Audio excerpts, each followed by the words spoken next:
104వ పాట. నీకన్నా లోకాన నాకెవరున్నారయ్యా, నాకున్న తోడు నీడ నీవే యేసయ్యా అంటూ పాట పాడుకొని దేవుని నామాన్ని మహిమపరుద్దాం.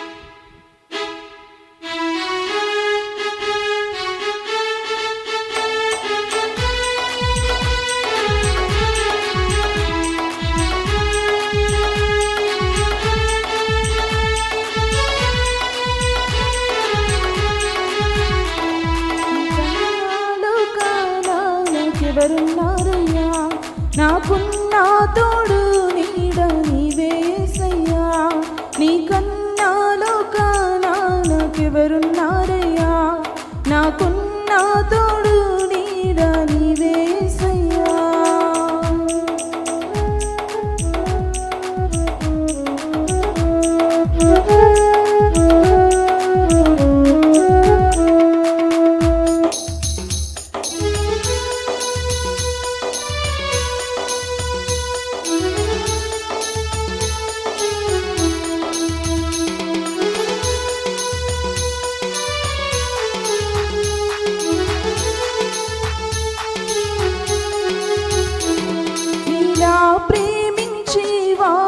ఎవరున్నారయ్యా, నీలా ప్రేమించే వారు ఎవరున్నారయ్యా.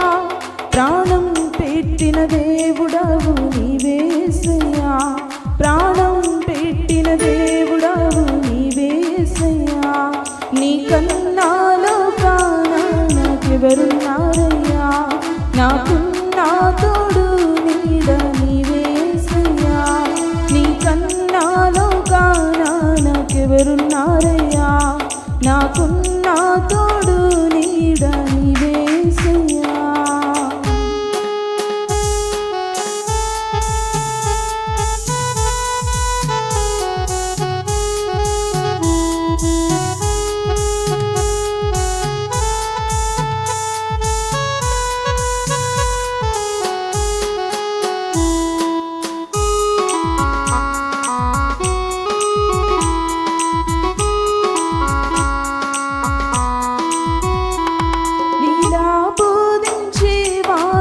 ఎవరున్నారయ్యా, నీలా బోధించేవారు ఎవరున్నారయ్యా. జీవం ఉన్న దేవుడవు నీవే యేసయ్యా, జీవం ఉన్న దేవుడవు నీవే యేసయ్యా.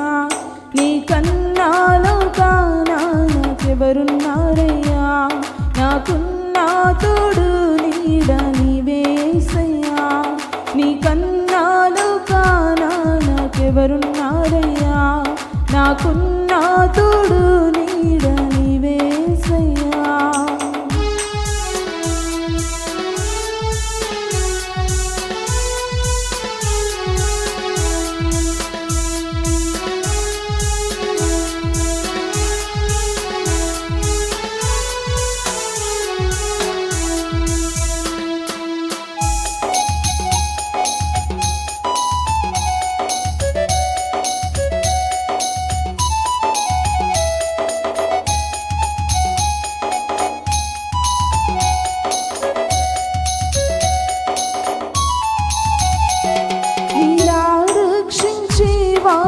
ఎవరున్నారయ్యా, నీలా రక్షించే వారు ఎవరున్నారయ్యా. రక్తం కార్చిన దేవుడవు నీవే యేసయ్యా, రక్తం కార్చిన దేవుడవు నీవే యేసయ్యా. నీకన్నా లోకాన నాకెవరున్నారయ్యా, నాకున్న తోడు నీడ నీవే యేసయ్యా. నీకన్నా లోకాన నాకెవరున్నారయ్యా, నాకున్న తోడు నీడ నీవే యేసయ్యా.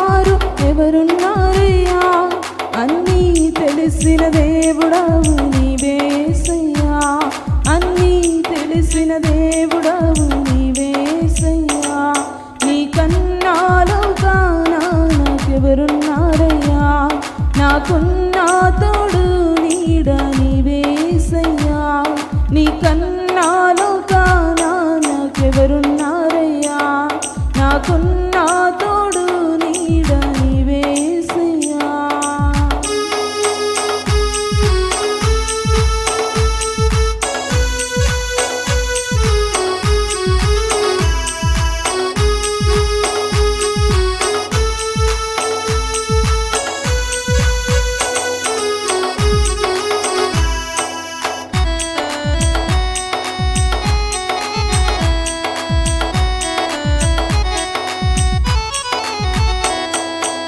నీలాక్షమించి వారు ఎవరున్నారయ్యా, నీలాక్షమించి వారు ఎవరున్నారయ్యా, కరుణ కలిగిన దేవుడవు నీవేసయ్యా, కరుణ కలిగిన దేవుడవు నీవేసయ్యా.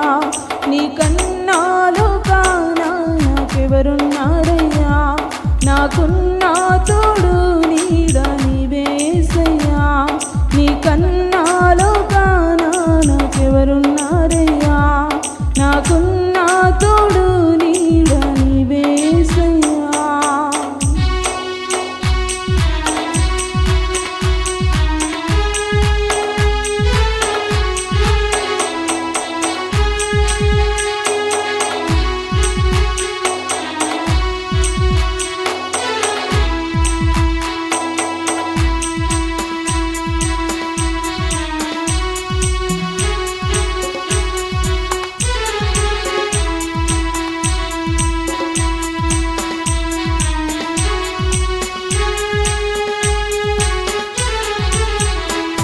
నీలా దీవించి వారు ఎవరున్నారయ్యా, నీలా దీవించి వారు ఎవరున్నారయ్యా, అన్నీ కలిగిన దేవుడవు నీవేసయ్యా, అన్నీ కలిగిన దేవుడవు నీవేసయ్యా. నీ కన్నాలో కానా నాకెవరున్నారయ్యా, నాకున్న తోడు నీడ నీవేసయ్యా. నీ కన్నాలో కానా నాకెవరున్నారయ్యా, నాకున్న తోడు నీడ నీవేసయ్యా. సంతోషపెట్టాలి. నిజంగా ప్రభువా, నన్ను ఎంతగా ప్రేమించి నాకు మీరు ఏర్పరిచిన అనుగ్రహించిన ఈ మహాకృపను బట్టి వందనాలని చెప్తాం. ప్రభువుకి అసాధ్యమైనదంటూ లేదు. ఆయన సదాకాలం మనతో ఉన్న దేవుడు, మనలో ఉన్న దేవుడు, మన పక్షముగా ఉన్న దేవుడు. దేవా, నీకు వందనాలని చెప్తాం. హృదయపూర్వకంగా ప్రభుని స్తుతిద్దాం, వందనాలను ప్రభువు చెప్తాం.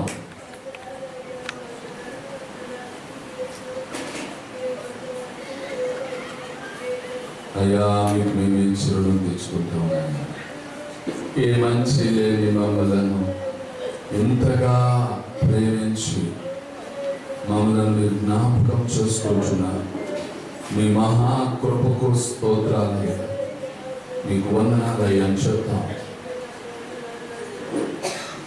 ప్రభుని ప్రభువుగా మహిమపడతాం, ఆరాధిద్దాం, ప్రభులో ఆనందిద్దాం, ప్రభుని స్తుతిద్దాం.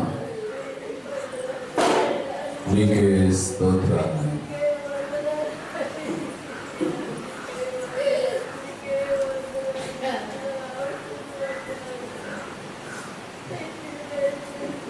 ప్రార్థన చేసుకుందాం.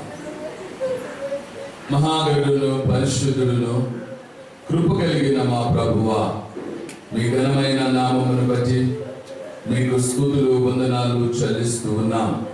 ఈ పునరుత్థాన దినమందు మేము ఈ రీతిగా ఈ ఉదయకాలము కూడి మిమ్మల్ని స్తుతించుటకు, ఆరాధించుటకు, మీలో ఆనందించుటకు మీరు మాకు ఇచ్చిన ఈ మంచి సమయాన్ని బట్టి వందనాలు. దేవా, వర్షమైనప్పటికీ నీ బిడ్డలు ప్రభువా మీ సందులో కూడుకొని ప్రార్థిస్తుండగా మీ సమాధానం, మీ సన్నిధి, మీ కృపను మాకు దయచేయండి. ఆయన దేవుడు ఆత్మ గనుక ఆయనను ఆరాధించేవారు ఆత్మతోనూ సత్యముతోనూ ఆరాధింపవాలని సెలవిచ్చిన మా ప్రభువా, మా సమస్త ఆరాధనలకు, స్తుతులకు కారణభూతుడైన గొప్ప దేవ, నీ కృపతో మీరు మమ్మల్ని జ్ఞాపకం చేసుకోండి. మీరు కృపా రెక్కల చోటున భద్రపరచండి.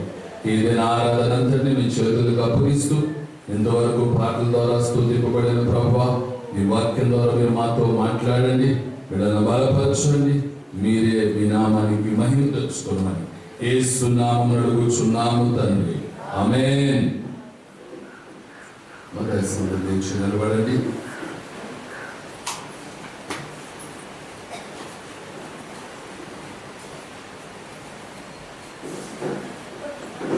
ఈ గ్రంథాలు తీసుకోండి.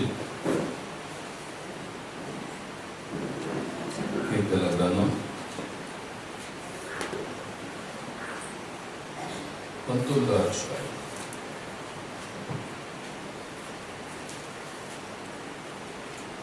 కీర్తన గ్రంథం 19వ అధ్యాయం అందరం కలిసి చూద్దాం. ఆకాశములో దేవుని మహిమను వివరించుచున్నది, అంతరిక్షము ఆయన చేతి పనిని ప్రచురించుచున్నది.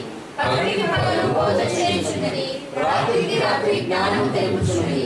వాటికి భాష లేదు, మాటలు లేవు, వాటి స్వరం వినబడదు. వాటి కర్ణులు భూమి అంతటా వ్యాపించినది, లోక దిగంతముల వరకు వాటి ప్రకటన బయలుదేరుచున్నది. వాటిలో ఆయన సూర్యుని గుడారం వేసెను, అతడు అంతఃపురముల నుండి బయలుదేరు పెండ్లి కుమారుని వలె ఉన్నాడు. శూరుడు పరిగెత్తను లసించినట్లు తన వరమునందు పరిగెత్తను లసించున్నాడు. అతడు ఆకాశముని ఈ దిక్కు నుండి బయలుదేరి ఆ దిక్కు వరకు దాని చుట్టూ తిరిగి వచ్చాడు. అతని వేడికి మరుగైనది ఏదీయూ లేదు. యెహోవా నియమించిన ధర్మశాస్త్రము యథార్థమైనది, అది ప్రాణమును ప్రకటించును. యెహోవా శాసనము నమ్మదగినది, అది బుద్ధిహీనులకు జ్ఞానం పుట్టించును. యెహోవా ఉపదేశము నిర్దోషమైనది, అది హృదయమును సంతోషపరచును. యెహోవా ఏర్పరచిన ధర్మము నిర్మలమైనది, అది కన్నులకు వెలిగించును. యెహోవా యందు భయము పవిత్రమైనది, అది నిత్యము నిలుచును. యెహోవా న్యాయవిధులు సత్యమైనవి, అవి కేవలము న్యాయమైనవి. అవి బంగారు కంటెను విస్తారమైనవి, బంగారు కంటెను పౌరదగినవి. వేది కంటెను శుద్ధమైన దారుల కంటెను భద్రమైనవి. వాటి వల్ల నీ సేవకులు రక్షించబడును. వాటిని కైకొనడం వలన గొప్ప లాభము కలుగును. తన పొరపాట్లు కనుగొనగల వాడెవడు? నేను రహస్యంగా చేసిన తప్పులు క్షమించిన నిర్దోషిగా తీర్చును. దురాభిమాన పాపంలో పడకుండా నీ సేవకుని ఆపుము. వాటిని నన్ను ఎవరియ్యకుము. అప్పుడు నేను యథార్థవంతుడై అధిక ద్రోహం చేయకుండా యథార్థవంతుడను. యెహోవా నా ఆశ్రయదుర్గమా, నా విమోచకుడా, నా నోటి మాటలను నా హృదయ ధ్యానము నీ దృష్టికి అంగీకారములకు గాక. ప్రభు తన పరిశుద్ధ వాక్కు దీవించునుగాక. ఆమేన్. కూర్చోండి.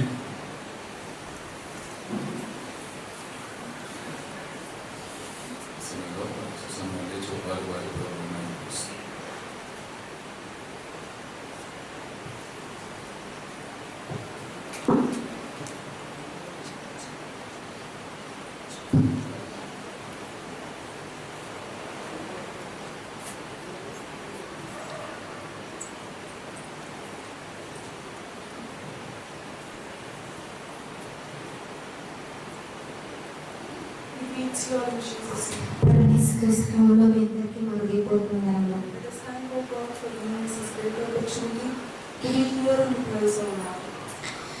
ఈ రోజు మనం ఇలా దేవుని సన్నిధిలోకి వచ్చి గొప్ప గొప్ప దేవుడు మనకు అనుగ్రహించినందుకు ముందుగా మనం దేవునికి కృతజ్ఞతలు చెల్లించుకోవాలి. దేవుని స్తుతిస్తూ ఆరాధిస్తూ చిన్న పాట పాడుకున్న దేవుని నామాన్ని మహిమపరుద్దాం. From Holy Penny Gospel Fellowship, Spiritual Songbook, Song number 384. మన హోలీ ప్రేయర్ గాస్పెల్ ఫెలోషిప్ ఆత్మీయ గీతముల నుంచి 384వ పాట అందరం కలిసి ఏకీపిస్తూ ఈ పాట పాడుకుందాం.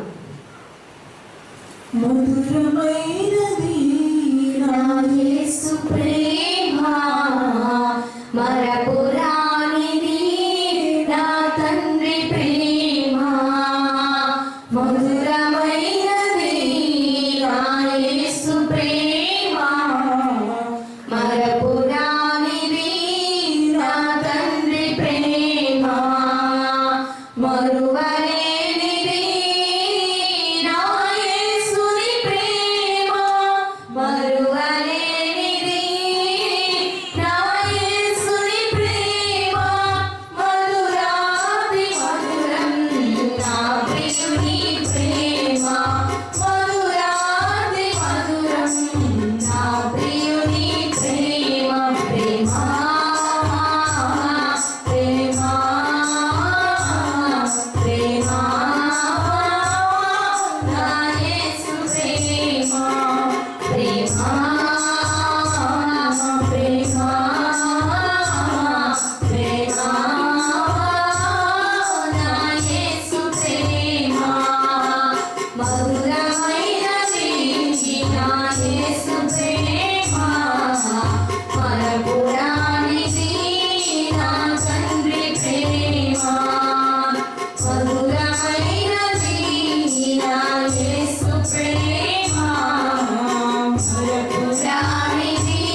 నీకు దూరమైతిని ఇహలోకాశలతో అంతురాలనైతిని నీ సన్నిధి విడచి నీకు దూరమైతిని చల్లని స్వరముతో నన్ను నీవు పిలచి చల్లని స్వరముతో నన్ను నీవు పిలచి నీ సన్నిధిలో నిలిపిన నీ ప్రేమ మధురం నీ సన్నిధిలో నిలిపిన నీ ప్రేమ మధురం ప్రేమ ప్రేమ ప్రేమ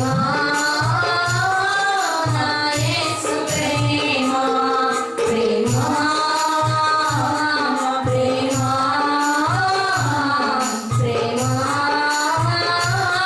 నా యేసు ప్రేమ మధురమైనది నా యేసు ప్రేమ మరపురానిది నా తండ్రి ప్రేమ మధురమైనది నా యేసు ప్రేమ మరపురానిది నా తండ్రి ప్రేమ పర్వతములు తొలగినా మెట్టలు గది తప్పినా ఎగసపడే అలలకు కడలే గర్జించినా పర్వతములు తొలగినా మెట్టలు గది తప్పినా ఎగసిపడే అలలకు కడలే గర్జించినా మరణపు ఛాయలే దరిచేరనీయగా మరణపు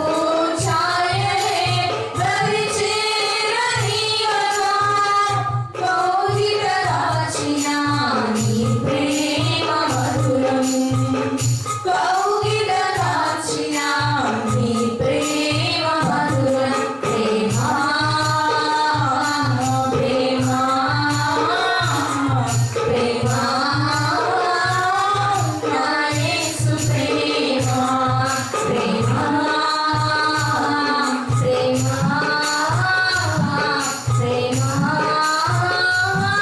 నా యేసు ప్రేమ మధురమైనది నా యేసు ప్రేమ మరపురానిది నా తండ్రి ప్రేమ మధురమైనది నా యేసు ప్రేమ మరపురానిది నా తండ్రి ప్రేమ నీ శిలువ ప్రేమతో నన్ను ప్రేమించి మార్గమును చూపి మన్నించితివి నీ శిలువ ప్రేమతో నన్ను ప్రేమించి మార్గమును చూపి మన్నించితివి మరణపు ముళ్ళును విరచిన ప్రేమ మరణపు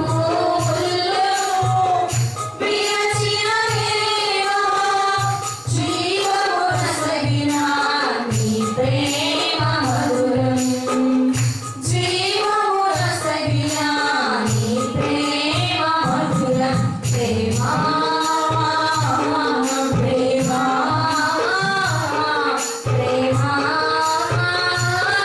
నా యేసు ప్రేమ ప్రేమ ప్రేమ ప్రేమ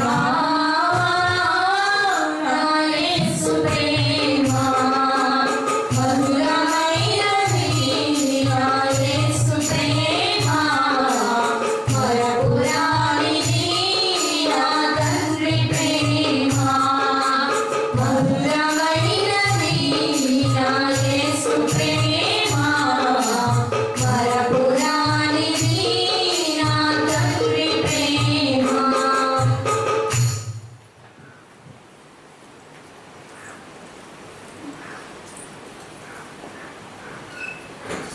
ఒకసారి లేచి నిలబడదాం. లేచి నిలబడి మన పరిశుద్ధ గ్రంథాలు చారబట్టుకొని దివ్య గ్రంథం అనే పాట ఆరాధిస్తూ మరణపూర్వకంగా ప్రభుని స్తుతిస్తూ ఈ పాట పాడాలి. దివ్య గ్రంథము దివ్య గ్రంథము ఎచటనైనా చదివిన సహాయము దొరుకును ఎచటనైనా చదివిన సహాయము దొరుకును కష్టములు వచ్చినన్ నష్టములు కలిగినన్ కష్టములు వచ్చినన్ నష్టములు కలిగినన్ విడువకుండా చదువుడి దివ్య గ్రంథము విడువకుండా చదువుడి దివ్య గ్రంథము. దేవునికి స్తోత్రం. మంచిదానికి పక్కన చెప్పుకోండి. ప్రభుయేసు క్రీస్తు వారి శుభనామంలో మీ అందరికీ వందనాలు. దయచేసి కూర్చోండి. అందరూ విడివిడిగా దూరంగా కూర్చోండి. అందరం వచ్చేటప్పుడు మనం తీసుకోవాల్సిన జాగ్రత్తలు మనం తీసుకుంటూ మాస్క్ పెట్టుకుంటూ శానిటైజర్తో చేతులు మరి పరిశుభ్రంగా అలాగే మనల్ని మనం కాపాడుకోవాలి. రెండవది మన కుటుంబాన్ని మన కుటుంబీకులు మన ప్రాంతాన్ని మనం కాపాడుకోవాలి. అది మరి ఈ పరిస్థితులు మనకు నేర్పుతున్న విషయాలు. కనుక దేవుడు మనల్ని ప్రేమించి మరి పునరుద్ధాన దినమందు మరి నీతిగా కూడి ప్రభువులో ఆరాధించడానికి ప్రభువులో ఆనందించడానికి ప్రభు ఇచ్చిన మంచి సమయాన్ని బట్టి ప్రభు నామానికి మహిమ కలుగునుగా. ఆమేన్. మంచిదండి. దేవా ఈ రోజు నువ్వు నాతో మాట్లాడాలని ఆశపడుతున్నాను అన్నవాళ్ళు ఇప్పుడు చేత చూపించండి. దేవునికి వందనాలు. దేవుని నామానికి మహిమ కలుగునుగా. ఆమేన్. మనం ఎప్పుడైనా మన యొక్క సిద్ధపాటును తెలియచేయాలి. ప్రార్థనకు వచ్చినప్పుడు ఇంటికాడ ప్రార్థన చేయాలి. ప్రభా నేను ఈరోజు నీ సన్నిధికి వెళ్తున్నాను. ఈ పునరుద్ధాన దినమందు నన్ను ఆశీర్వదించు. నువ్వు నాతో మాట్లాడు. నాకు మేలు కలుగునట్లు చేయమని ప్రార్థించాలి. దేవుణ్ణి మనం అడగాలి. దేవునికి మన యొక్క హృదయ ఆశను చెప్పాలి. హృదయ ఆలోచనలో ప్రభు ఎరిగి ఉన్నాడు. అయినప్పటికీ మనము ఆయన సందులో మనకన్నా ఆ సమస్యను చెప్పినప్పుడు తప్పనిసరిగా మన ప్రభు మనతో మాట్లాడడానికి ఆయన ఇష్టపడతాడు. ఒకరోజు దేవుడు సమూయేలు దగ్గరికి వచ్చాడు. దీపం ఆరిపోకముందు ఆయన పండుకొని ఉన్నాడు. ఈలోపు స్వరం పడుతుంది, సమూయేలు అని. స్వరాన్ని విన్నాడు, లేచాడు, వెంటనే పరిగెత్తుకు వెళ్ళాడు. వృద్ధుడు ఆయన దేవుడి అయ్యా చిత్తమండి మీరు నన్ను పిలిచారు, నేను వచ్చాను. ఆయన ఆలోచించాడు, నేను పిలవలేదయ్యా, పోయి పండుకో. సరే వెళ్ళి పడుకున్నాను.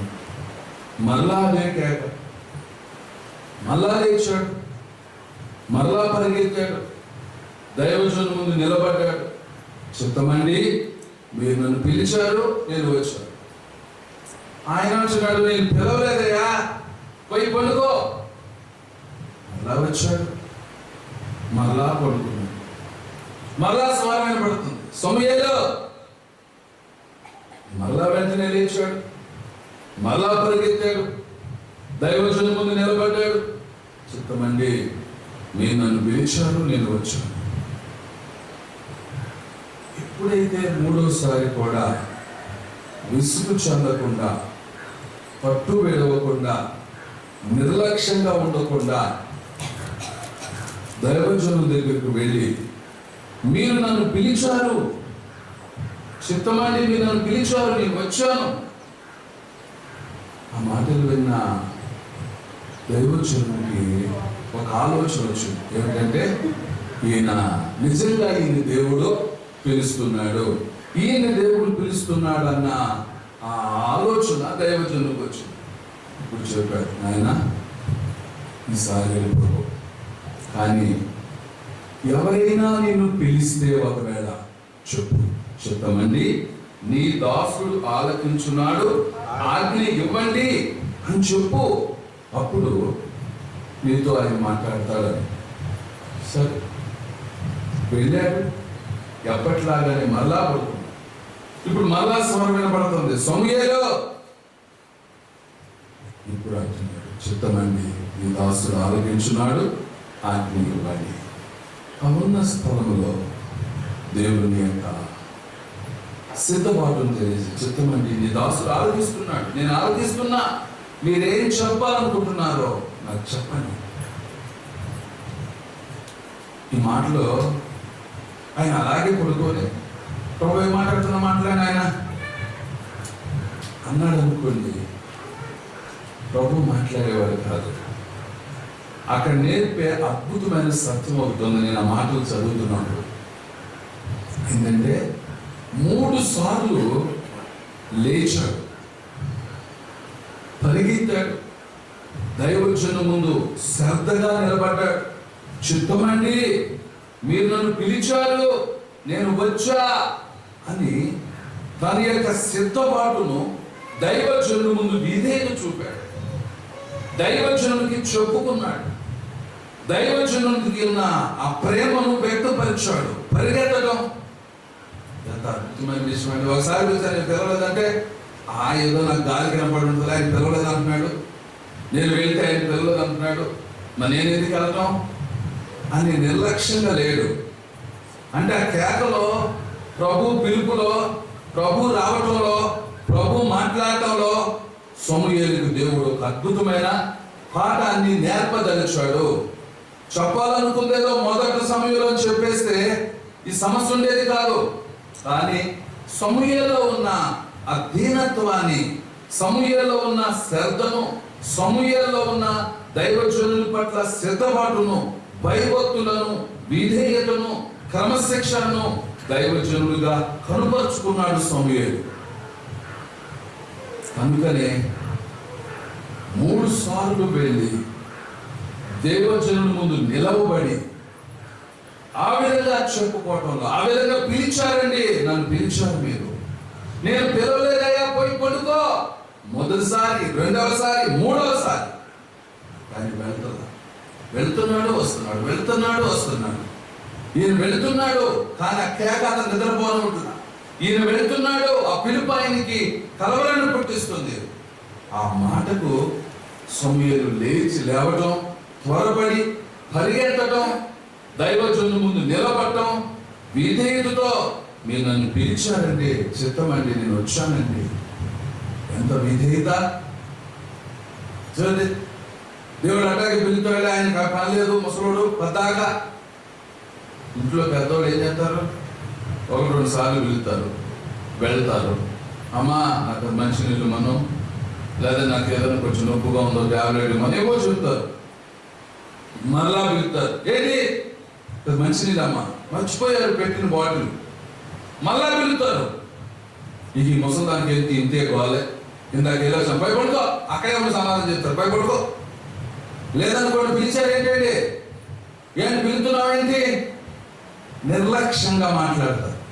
కానీ ఈ సమూయేలులో ఉన్న మంచి ఆత్మీయత ఏమిటంటే తను ఉన్న స్థలంలో ఉండి చెప్పండి ఏంటండి, ఏమైందండి, రమ్మంటారా, ఈ మాట రాలా. అదే స్థానంలో నేనుగా మీరుగా ఉంటే ఏమంటారు ఆలోచించండి. 1-2 సార్లు పిలుస్తుంటే విసిగిపోయి ఇంతేలే అన్నట్టు కూర్చున్న చోటే, పండుకున్న చోటే చెప్పండి అయ్యా నేను వింటున్నా, ఏం కావాలి. 2వ సారి రావటం ఎందుకు, నీళ్ళేది పట్టుకెళ్దాం, 2వ సారి రావటం ఎందుకు, అవసరం ఉందో తీసుకెళ్దాం, కనుక 2 పనులు ఒకసారి చేద్దాం, 3వ పనులు ఒకసారి చేద్దాం అనుకోవట్లా. దైవజనుడు పిలిచే దేవుడు ఎప్పుడైతే పిలుస్తున్నాడో తను విధేయత కనపరిచింది దైవజనుల దగ్గర. అందుకే దేవుడు సమూయేలును ఒక ప్రవక్తగా ప్రత్యేకించాడు. రెండవది, రాజులను అభిషేకించే ఒక గొప్ప నాయకునిగా చేశాడు. ఇశ్రాయేలుకు న్యాయాధిపతిగా చేశాడు. దీర్ఘదర్శిగా స్థిరపరిచాడు. సుమారు 4 ప్రాంతాల్లో దేవుని యొక్క ఆ సంఘాలు నడిపాడు. 4 మూల 4 సంఘాలు మరి ఆ సమూయేలు నడిపినట్టు బైబిల్లో ఉంది.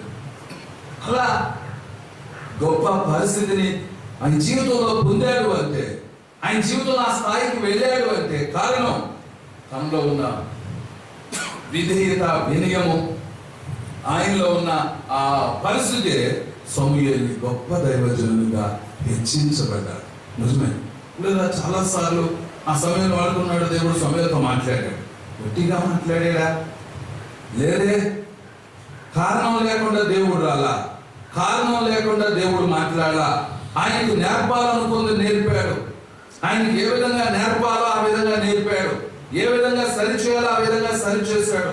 ఏ విధంగా దైవజనుల ముందు నిలబెట్టాలో నిలబెట్టాడు. ఏ విధంగా సరిచేయాలో ఆ విధంగా సరైన తర్వాత దేవుడు మాట్లాడాడు. నిజమే. మనకు మనం సరవకుండా, మనకు మనం సరి చేసుకోకుండా దేవుడు ఎప్పుడు మనల్ని వాడుకోలేడు. దేవుడు నిన్ను వాడుకోవాలనుకుంటున్నాడు. దేవుడు నీకు తోడై ఉండాలనుకుంటున్నాడు. దేవుడు నిన్ను హెచ్చించాలనుకుంటున్నాడు. దేవుడు తన మాట ఏదో నీకు చెప్పాలనుకుంటున్నాడు. ఆయన నీకు చెప్పాలనుకుంది చెప్పాలి అంటే యెహెజ్కేలు దగ్గరికి భక్తుడైన యెహెజ్కేలు దగ్గరికి దేవుడు వచ్చి అంటాడు, యెహెజ్కేలు, నీతో నేను మాట్లాడాలనుకుంటున్నాను కనుక నువ్వేం చెయ్యి, చక్కగా నిలబడు, లే, చక్కగా నిలబడు, అప్పుడు నీతో మాట్లాడు. నేను నీతో మాట్లాడాలనుకుంటున్నాను, నీతో నేను మాట్లాడాలని ఆశపడుతున్నాను. అయితే నువ్వు చేయాల్సిన పని, నువ్వు చక్కగా నిలబడు, నీతో నేను మాట్లాడతా. అంటే చక్కగా నిలబడకపోతే మాట్లాడలేదు. దేవుడు మర్యాదస్తుడు, దేవుడు క్రమపరిచేవాడు, దేవుడు పరిశుద్ధుడు, దేవుడు ఆయన నిష్కలంకుడు, పాపుల చెరక ప్రత్యేకించబడిన పరిశుద్ధుడు దేవుడు. అలాంటి దేవుడు ఒక వ్యక్తితో మాట్లాడాలి అంటే, ఆ వ్యక్తిని దేవుడు దీవించాలి అంటే, ఆ వ్యక్తిని ఆశీర్వదించాలి అంటే, ఆ వ్యక్తిని దేవుడు తోడుండాలి అంటే తప్పనిసరిగా దేవుని బిడ్డలు ఉండాల్సిన విధంగా ఉంటే తప్ప, చేయాల్సింది చేస్తే తప్పక దేవుడు చేయలేడు అన్న సత్యాన్ని ఎప్పుడూ మర్చిపోవద్దు. కనుక దేవుడు సమూయేలుతో మాట్లాడదలిచాడు. కనుక సూటిగా సమూయేలుతోనే పిలిచాడు, సమూయేలుతోనే మాట్లాడాడు. కానీ సమూయేలు కనెక్ట్ అయింది ఎక్కడ? దైవజనుడు దేవుని సన్నిధిలో తనకున్న ఆ సంబంధాన్ని, ఆ విధేయతను, ఆ వినయాన్ని కనుపరచాల్సిన చోట కనుపరిచాడు. కాబట్టి దేవుడు ఆయనతో మాట్లాడాడు. కనుపరచవలసిన చోట కనుపరిచాడు. దేవుని స్వరాన్ని చూశాడు, విన్నాడు. దేవుడు చెప్పాల్సిన ఆత్మీయ విషయాలన్నీ నేర్చుకున్నాడు. దేవుని కొరకు వాడబడవలసిన విధంగా వాడబడ్డాడు. నిజమే. దేవుడు ఏదైనా మన జీవితంలో చేయాలి అని ఆశపడుతున్నారా? అయితే ఒకటి తప్పక మనం వినాలి. ఏమిటంటే, దేవుడు ఏది ఆశిస్తున్నాడో అది తప్పక మనం చేయాలి. దేవుడు ఏది కోరుకుంటున్నాడో అది మన జీవితంలో జరగాలి అంటే, దేవుడు ఏది ఆశిస్తున్నాడో ముందు అది చేయాలి. ముందు అది చేయకుండా, ఆ విధంగా లేకుండా దేవుడు ఒక వ్యక్తితో మాట్లాడలేడు. ఒక వ్యక్తికి తాను ఏది చెప్పాలనుకున్నాడో ఆయన చెప్పలేడు. కనుక మనతో అనేక సార్లు దేవుడు చెప్పాలని మన దగ్గరికి వస్తాడు, చెప్పాలని ఆశపడతాడు. కానీ నీకు ఆ సిద్ధపాటు లేనప్పుడు, నీకు ఆ విధేయత లేనప్పుడు, నీకు ఆ పరిశుద్ధత లేనప్పుడు, దేవుడు నిన్ను ఆ మాట్లాడాలనుకున్న విషయాలు కొన్నిసార్లు మనం పోగొట్టుకుంటాం. కనుక సమూయేలుతో దేవుడు మాట్లాడాలని ఆశపడ్డాడు. సమూయేలుని దేవుడు చక్కగా సరిచేశాడు. కానీ ఎందుకంటే వినే మనసు ఉంది, లోబడే మనసు ఉంది, ఓర్చుకునే మనసు ఉంది, క్షమించే మనసు ఉంది, ఇబ్బంది అయినా పట్టు వదలకుండా దైవజనుల దగ్గరికి వెళ్ళే మనసు ఉంది. ఇన్ని చూశాడండి దేవుడు. దేవుడు సమూయేలుతో మాట్లాడేశాడు, అయిపోయింది. మాట్లాడటానికి ముందు దేవుడి అనుభవం నేర్పి, ఆ తర్వాత దేవుడు సేవకుల ద్వారా చెప్పిన మాటను బట్టి దేవుడు మాట్లాడాడు. అనుకుంటూ ఒకసారి మాట్లాడితే చిత్తమండి రాసుడు ఆలకించిన ఆజ్ఞమంటే ఉన్న చోట చెప్పేసేవాడు దేవుడు కాదు, చెప్పడు. దేవుడు చెప్పాలనుకుంది అంత తేలిగ్గా, ఇవ్వాలనుకుంది అంత తేలిగ్గా దేవుడు ఏది నీ చేతిలో పెట్టాడో అది తప్పనిసరిగా దానికి నువ్వు లెక్క చెప్పాలి, అమ్మూల్యం చెల్లించాలి. ఏదో ఇచ్చేసాడులే, ఈ ఆయుష్కాలం ఇచ్చేసాడులే, ఈ ఆరోగ్యం ఇచ్చేసాడులే, అయిపోయింది నా జీవితం అనుకోవడానికి వీలేదు. దేవుడు నీకు ఇచ్చిన ఆయుష్కాల విషయం, దేవుడు నీకు ఇచ్చిన ఆరోగ్య విషయం, దేవుడు నీకు కలిపిన కుటుంబ విషయంలో, దేవుడు నీ చేతులు పెట్టిన పని విషయంలో, దేవుడు నీ చేతులు పెట్టిన డబ్బు విషయంలో, దేవుడు నీ చేతులు పెట్టిన ఆ పరిస్థితులన్నీ తప్పనిసరిగా దేవుడు లెక్క అడుగుతాడు. దేవుడు చూస్తున్నాడు. దేవుడు ఏదో ఒక రోజు తప్పగా లెక్క అడగాలి. అది ఆయన బాధ్యత. తండ్రిగా నువ్వు ఎక్కడికి వెళ్ళా అడుగుతాడు. తండ్రి అయిన దేవుడు కూడా మనల్ని అలా అడుగుతాడు. దేవుడు అలా కోరుకుంటాడు. దేవుడు అలా ఆశపడతాడు. మనం ఎక్కడ ఉన్నాం, ఎలా ఉన్నాం అనేది ప్రాముఖ్యమైన విషయం. కనుక సమూయేలుతో మాట్లాడాలనుకున్నప్పుడు దేవుడు సమూయేలుని తనలో ఉన్న విషయాలన్నీ దేవుడు క్షుణ్ణంగా తెలుసుకున్నాడు. కాబట్టి దేవుడు సమూయేలుతో మాట్లాడాడు. దేవుని బిడ్డలుగా దేవుడు మనతో మాట్లాడాలని ఆశపడుతున్నాడు. మనల్ని దీవించాలని ఆశపడుతున్నాడు. మనకు మేలు చేయాలని ఆశపడుతున్నాడు. ఆ మేలు పొందడానికి, దీవించడానికి నువ్వు అర్హుడువేనా? ఆ పరిస్థితుల్లో ఉన్నామా? ఒకరోజు ఒక పట్టణాన్ని ప్రభు చూశాడు. ఒకసారి మనం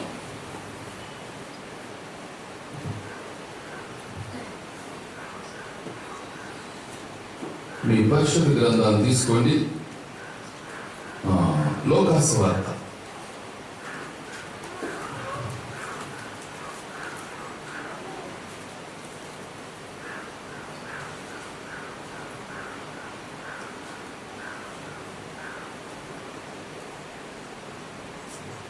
19వ వచనం.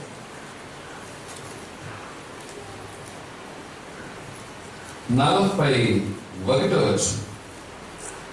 ఆయన ఆ పట్టణమునకు సమీపించినప్పుడు దానిని చూచి దాని విషయమై ఏడ్చెను. ఎవరైనా మన ప్రభువైన యేసుక్రీస్తు ఆయన పట్టణానికి సమీపించాడు. ఆయన బేతనియా, బెత్షగే అనే ప్రాంతం నుండి ఇప్పుడు ప్రభువారు పట్టణంలో ప్రవేశించారు. గాడిద మీద ప్రయాణం చేస్తున్న ఆ సమయంలో, ఆ ప్రయాణం చేస్తూ పట్టణంలో ప్రవేశించాడు. ఎప్పుడైతే పట్టణంలో ప్రవేశించాడో ఆ పట్టణాన్ని ఆయన చూశాడు. ఎన్నిసార్లు చూడలేదు? అమ్మ వినండి. యేసు ప్రభు పుట్టింది ఎక్కడ? యెరూషలేములోనే. యేసు ప్రభు పుట్టింది బెత్లెహేములోనే. ఆ యెరూషలేము పట్టణం అంతా ప్రభువుకు తెలుసు. ఎన్నోసార్లు ఆయన చూశాడు. యెరూషలేము పట్టణాన్ని, ఆ పట్టణపు ప్రజలను, ఆ పట్టణం అంతా ప్రభువుకు తెలుసు. కానీ మరలా పట్టణంలో ప్రవేశించి దాన్ని చూసి ఏడ్చినట్టు బైబిల్ రాయబడింది. ఏ పట్టణంలో అయితే ప్రభు ఉన్నారో, ఏ ప్రజలైతే ప్రభు చూస్తున్నారో, అదే పట్టణంలో ఇప్పుడు ప్రభు వారు ప్రవేశించారు. ఆ పట్టణం అంతా చూశారు. ఆ పట్టణాన్ని చూసినప్పుడు ప్రభు వారు బాధపడాల్సి వచ్చింది, వేదన పడాల్సి వచ్చింది, కుంగిపోతున్నాడు, వేదన పడుతున్నాడు. ఆయన మనసులో వేదన, కలవరం పడుతుంది. దేన్ని చూసినప్పుడు? ఆ పట్టణంలో ప్రవేశించినప్పుడు పట్టణాన్ని చూసి ప్రభువారు ఏడుస్తున్నాడు. ఏడ్చెను అని రాయబడి. ఎందుకు వచ్చింది? కొత్త ప్రదేశానికి వెళ్ళాడా? లేదే. కొత్త ప్రజలను చూస్తున్నాడా? లేదే. ఆయన ఎన్నోసార్లు తిరిగిన ప్రదేశం, అదే పట్టణంలో ప్రభు ఎన్నోసార్లు ప్రసంగాలు చేశాడు, ఎంతో మందిని స్వస్థపరిచాడు, చనిపోయిన వారిని బ్రతికించాడు, ఎన్నెన్నో అద్భుతాలు, ఎన్నెన్నో గొప్ప కార్యాలు, ఎన్నెన్నో సూచక కార్యాలు, ఎన్నెన్నో గొప్ప కార్యాలు ఆ పట్టణంలో చేశాడు ప్రభు. ఆ పట్టణంలో తిరిగాడు ప్రభు. కానీ ఇప్పుడు ఆయన ఆ పట్టణంలో ప్రవేశించి ఆ పట్టణాన్ని చూశాడు. ఆయన ఏడ్చాడు. ఎందుకు ఏడుపొచ్చింది? వినాలి. ఇప్పుడైతే పట్టణం బాగానే ఉంది, ఇప్పుడైతే కట్టడాలు బాగానే ఉన్నాయి, ఇప్పుడైతే పైకి రూపం బాగానే ఉంది, బయటికి చూడటానికి అందంగానే ఉంది, అందంగానే కనపడుతున్నారు, కట్టడాలు బాగున్నాయి. కానీ ప్రభువారు చూసింది ఇప్పుడు ఉన్న కట్టడాన్ని గురించి కాదు. ఇప్పుడు ఉన్న కట్టడం బాగానే ఉందనుకుంటావు, కానీ కింద వచ్చు. నీవును ఈ నీ దినమందైన సమాధాన సంబంధమైన సంగతులను తెలుసుకుని నీకు ఎంతో మేలు. ఇప్పుడు కానీ ఇప్పుడు అవి నీ కన్నులకు మరుగు చేయబడి ఉన్నవి. ఇప్పుడు ప్రభువారు ఆ పట్టణాన్ని చూశాడు, పట్టణంలో ప్రవేశించి పట్టణాన్ని చూశాడు. పట్టణాన్ని చూసినప్పుడు ప్రభువారు ఏడ్చాడు, బాధపడ్డాడు. ఎందుకంటే నీవును ఈ నీ దినమందైన సమాధాన సంబంధమైన సంగతులు వింటే నీకెంతో మేలు. ఇప్పుడైనా తెలుసుకుంటే మేలు, ఇప్పుడైనా వింటే మేలు, ఇప్పుడైనా గ్రహిస్తే అది నీకు మేలు అని ప్రభువారు ఊహించాడు. మనస్సులో అనుకుంటున్నాడు, ఆయన కలవరపడుతున్నాడు, ఆయన ఏడుస్తున్నాడు. ఆ పట్టణాన్ని చూసి, పట్టణంలో ప్రవేశించి పట్టణాన్ని చూసి ఆయన బాధపడుతున్న విషయం, ఆయన దుఃఖపడుతున్న విషయం, ఆయన కలవరం, ఆయనకు వేదన, ఆయనకు బాధ. కారణం కట్టడాలు బాగానే ఉన్నాయి, ప్రజలు బాగానే ఉన్నారు, నిశ్చంతగా తింటున్నారు, తిరుగుతున్నారు, వారి వారి పనులు పూర్తి చేసుకుంటున్నారు, అలా వారి జీవితాలు నడుపుకుంటున్నారు, మంచిదే. కానీ ఆ పట్టణాన్ని చూస్తున్నప్పుడు ప్రభు అనుకుంటున్నాడు, నీవు ఈ దినమందైన సమాధాన సంగతులు వింటే నీకెంతో మేలు.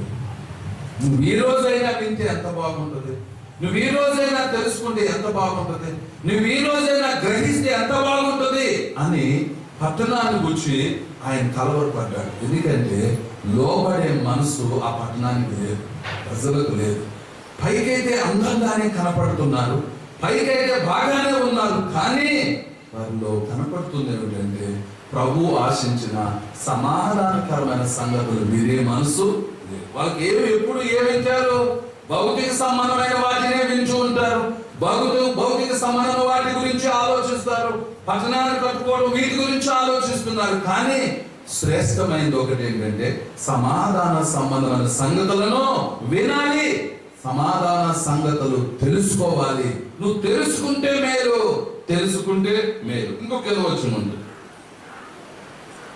అనగా ప్రభువు 48వ వచనం, కొంచెం పై మరొకసారి 42. నీవును ఈ దినమందైన సమాధాన సంబంధమైన సంగతులను తెలుసుకునేలా ఎంత మేలు. కానీ ఇప్పుడు నీ కన్నులకు అవి మరుగు చేయబడి ఉన్నవి. ప్రభువు నిన్ను దర్శించిన కాలము నీవు ఎరుగకుంటివి కనుక నీ శత్రువులు నీ చుట్టూ గట్టు కట్టి ముట్టడి వేసి అన్ని ప్రక్కలను నిన్ను అరికట్టి నీలోనున్న నీ పిల్లలతో కూడా నిన్ను నేల కలిపి నీలో రాతి మీద రాయి నిలిచి ఉండని దినములు వచ్చును. దేవుడు ప్రభువారు ఆ పట్టణంలో ప్రవేశించినప్పుడు, ఆ పట్టణాన్ని చూసినప్పుడు ఆయన ఎందుకు ఏడ్పాల్సి వచ్చింది, ఆయన ఎందుకు బాధపడాల్సి వచ్చింది, ఆయన ఎందుకు కన్నీరు కార్చాల్సి వచ్చింది? కారణం ఆయన అంటున్నాడు, పట్టణమా నువ్వు ఈ నీ దినమందైనా సమాధాన సంబంధమైన సంగతులు వింటే నీకు ఎంత మేలు, నువ్వు తెలుసుకుంటే ఎంత మేలు. కానీ ఇప్పటికి నీ కనులకు ఏమేమని మరుగు చేయబడ్డాయి.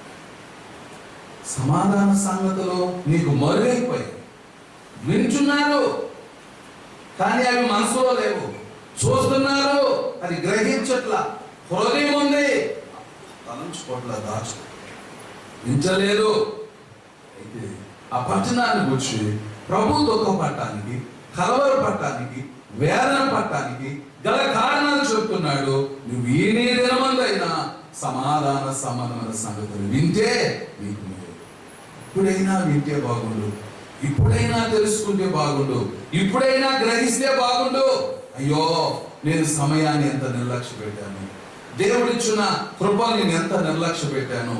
దేవుని దగ్గర ఎదుర్కొని సరి చేసుకోవటం ఎంతైనా క్షేమం. ఆ తర్వాత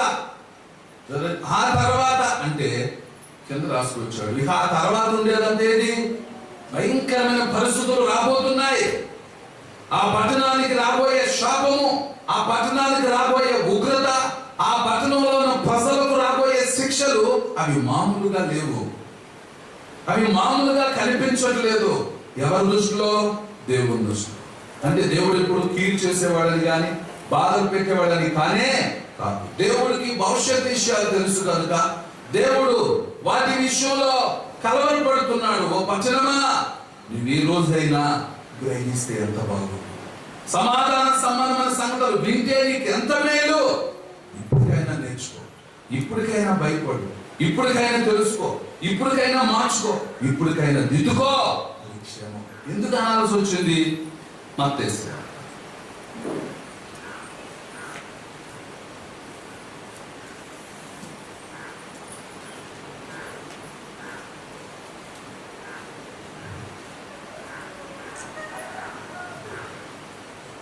12వ వచనం,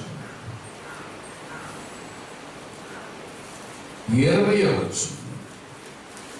పిమ్మట ఏ ఏ పట్టణములలో ఆయన విస్తారమైన అద్భుతములు చేసినో ఆ పట్టణముల వారు మారు మనసు పొందక పోవుట వలన ఆయన వారిని ఇట్లు గద్దింపసాగెను.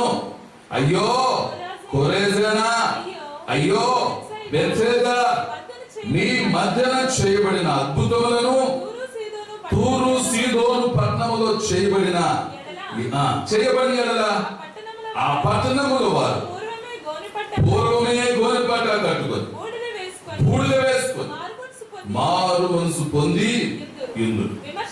విమర్శ దినమందు మీ గతి కంటే తూరు సీదోను పట్టణపు వారి గతి వారవదగినదై ఉండునని మీతో చెప్పుచున్నాను. కింద వచ్చు. కపెర్నహూమా, ఆకాశం మట్టునకు హెచ్చింపబడినదా వాడా, నీవు పాతాళమునకు దిగిపోయి నీలో చేయబడిన అద్భుతములను సొదొమలో చేయబడిన అది నేటి వరకును, అది నేటి వరకు నిలిచి ఉండును. విమర్శ దినమున నీ గతి కంటే సొదొమ దేశపు గతి వారవదగినదై ఉండునని మీతో చెప్పుచున్నాను. ఇక్కడ కూడా ప్రభువారు, ఈ సందర్భంలో కూడా ప్రభువారు బాధతో చెప్తున్నాడు, వేదనతో చెప్తున్నాడు, అవకాశం ఇచ్చి మాట్లాడుతున్నాడు. జరిగిందేదో జరిగిపోయింది, జరిగిపోయే సమయం తిరిగి రాదు. కానీ నీ ముందు ఎంతో భవిష్యత్తు ఉంది. నీకెంతో దేవుడు గొప్ప కృపలు ఇవ్వబోతున్నాడు, నిన్ను హెచ్చించబోతున్నాడు, నిన్ను కాపాడబోతున్నాడు, నీకు మేలు చేయాలనుకుంటున్నాడు. కాబట్టి అంటున్నాడు, నీ స్థితి గ్రహించిన వాడు, నీ నాశనాన్ని గ్రహించిన వాడు, నీ శాపాన్ని గ్రహించిన వాడు, నీ ఉగ్రతను గ్రహించిన వాడు మేల్కోమని, దిద్దుకోమని, సరి చేసుకోమని, సమాధాన పడమని ప్రభు హెచ్చరిస్తున్నాడు. ఇప్పుడు కొన్ని ప్రాంతాల గురించి అంటాడు, పిమ్మట ఆయన ఏ ఏ పట్టణములలో ఆయన విస్తారమైన అద్భుతములు చేసినో ఆ పట్టణములు మారు మనసు పొందకపోవటం అని. ఎక్కడెక్కడ అద్భుతాలు చేశాడో, ఎక్కడెక్కడ గొప్ప కార్యాలు చేశాడో ఆ పట్టణాలు మారు మనసు పొందాల, ఆ ప్రాంతాలు మారు మనసు పొందాల, ఆ మనుషులు మారు మనసు పొందాల, వాళ్ళ జీవితాలు మారలా, మార్పు చెందాలని, వారు నిజమైన ఆశీర్వాదాలు పొందాలని, శ్రేష్ఠుడైన దేవుని తెలుసుకోవాలని దేవుడు ఎన్నో అద్భుతాలు చేశాడు. అందుకనే అక్కడ ఆయన అన్నాడు, ఆ పట్టణపు వారు మారు మనసు పొందుటకు ఆయన విస్తారమైన అద్భుతాలు చేశాడు. ఒకటా రెండా కాదు, ఎన్నో అద్భుతాలు చేశాడు. కానీ అద్భుతాలను ఆధారం చేసుకున్నారు, ఆశీర్వాదాలు ఆధారం చేసుకున్నారు, వారి సుఖాన్ని సౌఖ్యాన్ని ఆధారం చేసుకున్నారు, వారు కలిగిన సమృద్ధిని ఆధారం చేసుకున్నారు. దేవుడు చేసిన కార్యాలన్నీ వారు అనుభవించారు, వాటిలో ఆనందిస్తున్నారు. మంచిదే, కానీ మారు మనసు రక్షణ పొందాలి. ప్రభువారి దగ్గర ఒక రోజు 10 మంది కుష్ఠరోగులు వచ్చారు. దూరంగా నిలబడ్డారు. ప్రభువా, మేము కుష్ఠరోగులం, మమ్మల్ని బాగు చేయి అని కోరారు. అప్పుడు ప్రభు ఏమన్నారు, అయ్యా మీరు వెళ్ళండి, యాజకులకి కనపరుచుకోండి, మీ వ్యాధి పోతుందని చెప్పి. సరే 10 మంది విన్నారు, నమ్మారు, బయలుదేరు. యాజకులు చెప్పుకుందామని బయలుదేరారు. వెళ్ళక మునిపే బాగుపడ్డారు, వెళ్ళక మునిపే స్వస్థపడిపోయారు 10 మంది. కానీ ఎప్పుడైతే స్వస్థత వచ్చిందో 90 ఏమైపోయారో తెలియదు, కానీ ఒక్కడు మాత్రము చేసిన పని ఏమిటంటే వెనక్కి తిరిగి వచ్చాడు. అయ్యా కేకలు వేసుకుంటూ పరిగెత్తుకుంటూ ప్రభు దగ్గరికి వచ్చి కేకలు వేసుకుంటూ, అయ్యా మీ మాట ద్వారా నా జీవితం బాగుపడింది, నేను ఆరోగ్యవంతునైపోయా, నా కుష్టి రోగం పోయిందయ్యా అని సాష్టాంగపడ్డాడు. ప్రభువు చెప్పు. అప్పుడు ప్రభు వారు వెంటనే సంతోషపడిపోయాడు. ఇంకా ఏమయ్యా, నేను 10 మందిని శుద్ధి చేశాను కదా, 90 లేని? ప్రభు అడుగుతున్నాడు, నేను 10 మందిని బాగు చేశా, 10 మందిని స్వస్థపరచు, ఏగా 90? ఏమో ప్రభు, వారి సంగతి నాకు తెలియదు. వారు ఏమైపోయారో, వారు ఎక్కడికి వెళ్ళారో, వారు ఏమనుకుంటున్నారో, వారు ఎలా ప్రవర్తిస్తున్నారో నాకు తెలియదు. కానీ నాకు తెలుసు. ఏం తెలుసు? నాకు జరిగింది నాకు తెలుసు. నేను మాట వినకపోవటం వల్ల రోగాలు కష్టాలు తెచ్చిపెట్టుకున్నాను. ఇప్పుడు నేను తెలుసుకున్నాను, మీ ప్రేమ తెలుసుకున్నాను, మీ అద్భుతాన్ని చూశాను, నా జీవితంలో ఆ స్వస్థత నేను చూశాను, కనుక మీ దగ్గరికి వచ్చాను. అప్పుడు ప్రభు స్వస్థత పొందిన వారికంటే మిగతా 90 విషయంలో బాధపడ్డాడు. నేను 10 మందిని స్వస్థపరచాను కదా, 10 మంది శుద్ధులు లేరు కదా, ఏరియా 90 ఏమయ్యారు వాళ్ళు? అంటే స్వస్థత పొంది వచ్చినోడి గురించి ప్రభు ఆయన సంతోషంతో చెప్తుంటే ఇప్పుడు ఆయన ఆమె అడుగుతున్నాడు, వాళ్ళ గురించి చెప్తున్నాడు. వాళ్ళ గురించి వాళ్ళు ఏమయ్యారు చూడండి. నా మాట ఒక మాట, లోకాసు వార్త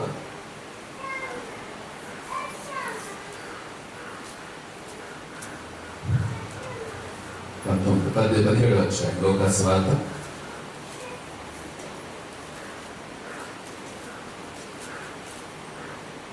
16.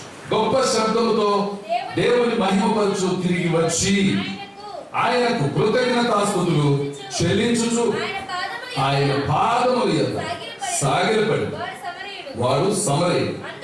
అందుకు యేసు 10 మంది శుద్ధులైన కారా, ఆ 90 ఎక్కడా? ఆయన అంటున్నాడు, ఏరా 90 ఎక్కడా? నేను 10 మందిని బాగు చేశానే, 10 మందిని స్వస్థపరచాని, 10 మంది బాగోవాలని, ఆరోగ్యంగా ఉండాలని, సమాజంలో తిరగాలని, వారు దీవించబడాలని, సంతోషంగా ఉండాలని, వారు వారి కుటుంబంతో తల్లిదండ్రులతో సంతోషించాలని కోరుకున్నానే, వారికి మేలు కోరానే, వారి క్షేమం కోరానే, వారి ఆరోగ్యం కోరానే, వారి భవిష్యత్తును కోరానే. వారిని ఎంతగా నేను ఆశీర్వదిస్తే, అంతగా నేను వారిని దీవిస్తే, అంతగా స్వస్థపరిస్తే, ఏరియా 90 ఎక్కడికి వెళ్ళారు? అప్పుడు ఆయన అన్నాడు, ఈ అన్యుడు తప్ప తిరిగి వచ్చిన వాడు లేడే, ఈ అన్యుడు తప్ప తిరిగి వచ్చిన వాడు లేడే అని ప్రభు ఆయన గురించి చెప్పి అన్నాడు. ఇప్పుడు కింద వచ్చిన అంటే దేవుని మహిమపరచు తిరిగి వచ్చిన వాడు ఎవడను అగపడలేదని చెప్పి నీవు లేచిపోము, నీ విశ్వాసము నేను స్వస్థపరచును. వారితో నీకు లేచి వెళ్ళు, నీ విశ్వాసం నేను స్వస్థపరచు. ఇక వెళ్ళు, నీ విశ్వాసమే నేను బాగు చేశాను, నీ విశ్వాసం నేను స్వస్థపరచను. ఇక వెళ్ళు. ప్రభు దగ్గరికి దీనత్వంతో వస్తే, విధేయతతో వస్తే, ఇప్పుడు ప్రభు వచ్చినోడిని అడగట్లా, ఏం బాబు నువ్వు బాగుపడ్డావా, నీకు స్వస్థ వచ్చిందా, నువ్వు ఎలా ఉన్నావు అని ఈయన అడగట్లా. ప్రభు అడుగుతున్నారు, ఏది ఆ 90 లేని, నేను 10 మందిని బాగు చేస్తే ఏమైపోయారు వాళ్ళు అంటే ఆయన బాధ. ఎవరి బాధ? బాగుపడిన వారి గురించి బాధ, స్వస్థత పొందిన వారి గురించి బాధ, దీవించబడిన వారి గురించి బాధ, మేలు పొందిన వారి గురించి బాధ, ఆశీర్వదింపబడిన వారి గురించి ఆయనకు బాధ. ఏమైపోతారో ఏమైపోతారో. ఇప్పుడైతే స్వస్థత పొందావు, ఇప్పుడైతే బాగుపడ్డావు, మంచులే. మరి మిగతా వాళ్ళు ఏమి? ఎందుకంటే బహుశా అనుకుంటాను మళ్ళా 10 మందికి 9 మందికి త్వరలోనే అర్థం తిరగబెట్టే ఉంటుంది అనుకున్నారు. ఇప్పుడు మాకేంటి, మేము బాగున్నాం, మేము ఆరోగ్యంగా ఉన్నాం, మాకేంటి స్వస్థ వచ్చేసింది. ఇక ప్రభుతో పని లేదు, ప్రభు మాటతో పని లేదు, ఇక దేవుని సన్నిధితో మాకు పని లేదు, ఇక మేము బలపడిపోయాం, ఇక మేము స్థిరపడిపోయాం, ఇక మా జీవితంలో ఇంకేం అవసరం లేదు అనుకుని ఉండొచ్చు. అందుకే ప్రభు ఏ 9 లేదు, అయిపోయిందా ఈ రోజుతో మన జీవితం, అయిపోయిందా ఈ ఆశీర్వాదంతో, అయిపోయిందా ఈ స్వస్థతో. జాగ్రత్త, దేవుని బిడ్డలు భయపడాల్సింది దేవునికి. మనం ఉండాల్సింది ఎక్కడో ఉండాలి, ఎక్కడో దేవుడితో ఉండాలి. రాత్రి విన్నాం, దేవుడు మనల్ని ప్రత్యేకించడంలో, శిష్యులు ప్రత్యేకించడంలో విషయం ఏమిటంటే, ఆ కాసేపేదో ప్రభువుని వెంబడి ప్రభుతో ఉంచుకొని, ప్రభువుతో కలిసి అద్భుతాలు చెప్పి, ప్రభు వాళ్ళను కాసేపేదో కొద్ది కాలం వారిని ఆశీర్వదించి, కొద్ది కాలం వారిని ఏదో ఆ పని కొరకు వాడుకొని వదిలేలా దేవుడు. ప్రభుతో యుగ యుగాలు ఉండాలి, ప్రభుతో యుగ యుగాలు జీవించాలి, అది ఆయన ఉద్దేశం. ఇక పాపము జోలు లేకుండా, అపవిత్రుడు కాకుండా, నాశనము కాకుండా, శ్రమల పాలు కాకుండా నిత్యము ప్రభుతో ఆనందించాలి, నిత్యము ప్రభుతో కలిసి జీవించాలి, అది ఆయన కోరుకుంటున్నాడు. కనుకనే నేను 10 మందిని బాగు చేశానే, మీరు 9 ఏమైపోయారు, వాళ్ళు ఎక్కడికి వెళ్ళారు, ఈ అన్యుడు తప్ప తిరుగుచునోడు లేడా అని చెప్పి వెళ్ళు, నీ విశ్వాసం నేను స్వస్థపరిచు. ప్రభు దగ్గరికి ఎంత ప్రయాసపడి వస్తే వాళ్ళని అడుగుతున్నాడు, నీ విశ్వాసమే నేను బాగు చేసి నీకు వెళ్ళాను. ఇప్పుడు బాగుపడ్డావంటే కారణం ఎవరు? నీ విశ్వాసమే నిన్ను బాగు చేసింది, నీ విశ్వాసమే నిన్ను స్వస్థపరిచింది, ఇక వేరు. ఇప్పుడు ప్రభు మాటతో వెళ్ళాడు, వాళ్ళేమో స్వస్థత పొంది వినాలి, వాళ్ళు స్వస్థత పొంది వెళ్ళిపోయారు. ఇప్పుడు ప్రభు దగ్గరికి వచ్చి ప్రభు మాటతో వెళ్ళాడు, ప్రత్యేకించుకోవాలి. నువ్వు దేవుని మాటతోనే జీవిస్తున్నావా? దేవుని మాట ప్రకారమే నీవు బ్రతుకుతున్నావా? ఎన్ని విన్నావంటే ఇది నా ఇష్టం, ఇక నేను చేసేది ఇంతే, నేను ఎలాగే ఉంటా, నేను ఎలాగే ఉంటా. దేవునికి ఏమైనా నష్టమా? నువ్వు మేలు పొందాలని కోరుకుంటున్నాడు అంటే నువ్వేం చేయాలి? రోగం వచ్చింది, డాక్టర్ దగ్గరికి వెళ్ళాలి, బాబు నువ్వు పథ్యం చేయాలి, మందులు వాడాలంటాడు. నేనేం చేయను, మందులు వాడను, నేను ఇంతే అన్నాడు అనుకోండి, డాక్టర్ ఏమైనా బాగు చేయగలరా? లేదు, ఒకవేళ నీ వ్యాధికి మందులు రాశాడు ఆయన, ప్రతిరోజు నువ్వు ఒక పొట్లం కట్టుకొని జేబులో పెట్టుకొని కట్టుకొని తిరిగావు అనుకోండి, రోగం పోదా? పోదు. అవి ఏం చేయాలి? చెప్పిన టైంలో వేసుకోవాలి. ఆ మందును వాడితే ఆ రోగం నుంచి విడుదల పొందుతాం. అలాగే మనకు పాపం అనే వ్యాధి ఉంది, పాపం అనే వ్యాధి పోవాలి అంటే దేవుని దగ్గరకు రావాలి. ఆయన పరమ వైద్యుడు, నిన్ను బాగు చేయగలిగిన వాడు, స్వస్థపరచగలిగిన వాడు, దీవించగలిగిన వాడు, నీకు మేలు చేయగలిగిన దేవుని దగ్గరికి రావాలి. వచ్చిన నీవు తప్పనిసరిగా ఆయన ఏది చెబుతున్నాడో అది చేయాలి, చేస్తే దీవించగలరు. కనుక 10 మందిని స్వస్థపరిచాడు ప్రభు. 9 వెళ్ళిపోతే వచ్చిన అడుగుతున్నాడు, ఏడి ఆ 9? నాకు తెలియదు. ఆ తర్వాత ప్రభు అంటారు, నీ విశ్వాసం నేను స్వస్థపరచ, నీకు వేరు. నువ్వు స్వస్థత పొందావు అంటే కారణం ఏమిటంటే నీ విశ్వాసం. నువ్వు నమ్మావు, దేవుని దగ్గరికి వచ్చావు, ప్రభువుకి చెప్పుకున్నారు, ప్రభు నీతో చెప్పాడు, ఆయన చెప్పిన మాట నమ్మావు కాబట్టి నువ్వు దీవించున్నావు, నువ్వు వేరు. మరి వాళ్ళు ప్రభు మాటతోనే స్వస్థపడ్డారు కదా, ప్రభు మాటతోనే ఆరోగ్యంగా వెళ్ళారు కదా, ప్రభు మాటతోనే వెళ్ళిపోయారు కదా వాళ్ళు. ఇప్పుడు వాళ్ళకి ఈయనకున్న వ్యత్యాసాన్ని ప్రభు చెప్పాడు, ఈ అన్యుడు తప్ప తిరిగి వచ్చిన వాడు లేడా? కారణం ఎందుకు చెప్తున్నాడు, ఎందుకు మాట్లాడుతున్నాడు, ఎందుకు ఈ విషయాన్ని చెప్తున్నాడు? కారణం గ్రహించాలి. అందుకే పట్టణాన్ని గురించి ప్రభు ఏడ్చు. ఎందుకంటే ఈ దినమందైనా నువ్వు సమాధాన సంబంధ సంగతులు వింటే నీకు మేలు. దేవుని యొక్క ఉద్దేశం భవిష్యత్తును చూస్తున్నాడు, రాబోయే సంఘటనలు చూస్తున్నాడు, రాబోయే దినాలు జ్ఞాపకం చేసుకుంటున్నాడు, రాబోయే పరిస్థితులు జ్ఞాపకం చేసుకుంటున్నాడు. మనం ఏమనుకుంటాం, నాకేంట్లో అన్ని బాగానే ఉన్నాయిలే, నేను ఎక్కడికి వెళ్ళగలను, ఏదైనా చేయగలను, ఎలా అయినా ఉండగలను.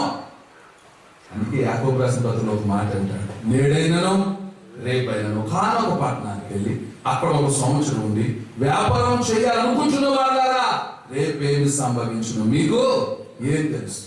ఏమి సంభవించబోతుందో ఏం తెలుసు? నీకేమి రాబోతుందో ఏం తెలుసు? ఏమి సంభవించబోతుందో ఏం తెలుసు?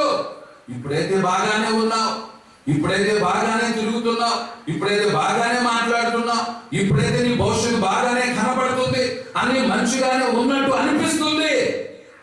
ఇప్పుడు ఏం జరుగుతుందో ఏమవుతుందో ఎవరో ఊహించలేం.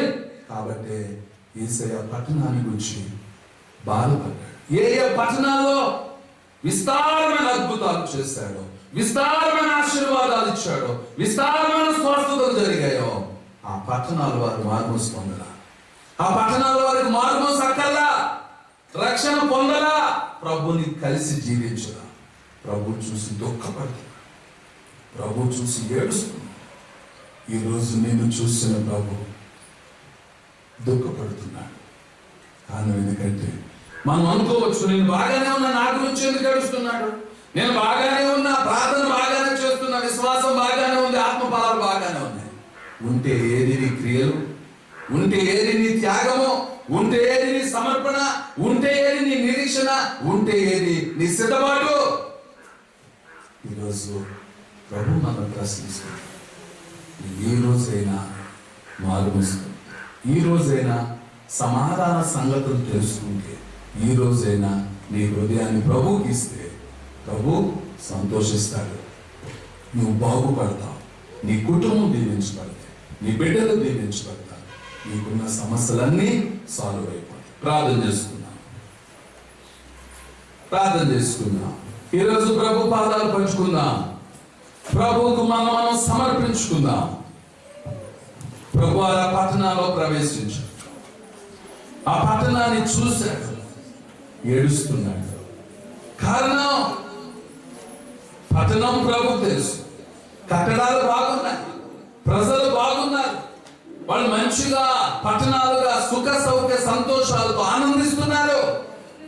కానీ కానీ కానీ అంటున్నాడు, నీవు ఈ దినమందైనా సమాధాన సంబంధమైన సంగతులు తెలుసుకుంటే ఎంత బాగుంటుంది, నీకెంత మేలు. యవనస్తులారా, ప్రార్థన చేయండి.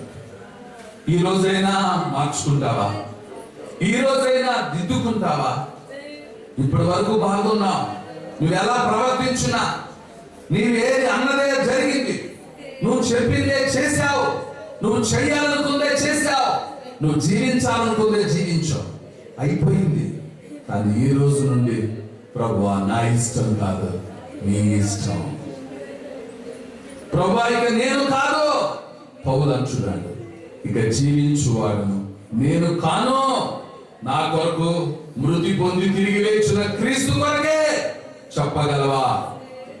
నువ్వు ఆ దేవునికి చెప్పగలవా?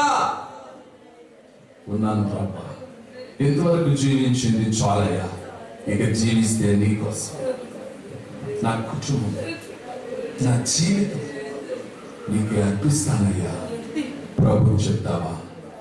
ఆయన నోటిని దగ్గర ఆయన చెవి పెట్టాడు, నీ మాటలు వినాలని ఆశపడుతున్నాడు. నీ గుండె దగ్గర ప్రభు చెవి పెట్టాడు. నువ్వేం ఆలోచిస్తున్నా, నువ్వు ఎలా మాట్లాడుతున్నా, నీ నోరే మాట్లాడుతుంది, నీ మనసే మాట్లాడుతుంది. ప్రభు ఇచ్చున్నాడు. సహోదరా, సహోదరి, దేవుడిచ్చిన శ్రేష్టమైన ఆశీర్వాదాలు పోగొట్టుకోమాక, దిద్దుకోవడం నీకు క్షేమం. నీకు ఒక మంచి భవిష్యత్తు ఇవ్వాలని ప్రభు కోరుకుంటున్నాడు. ఆయన ఆశీర్వాదాలు పట్టణాలు, ఏ పట్టణాల్లో విస్తారమైన అద్భుతాలు చేశాడో ఆ పట్టణాల వారు మార్మోసు పొందలా. పైకైతే బాగానే ఉన్నారు, పట్టణాలైతే కట్టబడ్డాయి, ప్రజలైతే వ్యాపారాల్లో సుఖ సౌఖ్య సంతోషాలతో సిరి సంపదలతో ఆనందిస్తున్నారు.